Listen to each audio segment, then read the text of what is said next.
Bloom and flourish. Diaries. Please like, comment, and subscribe for more videos like these.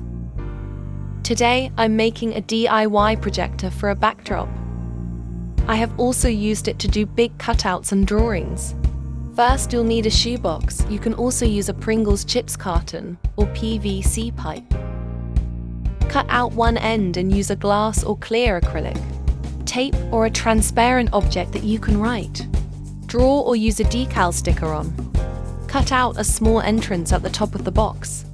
If you are using a cell phone flashlight, make a hole directly at the back of the box.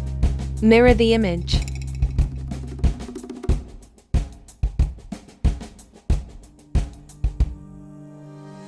Make sure the flashlight is bright, and the only exit for light is where the image is at the front.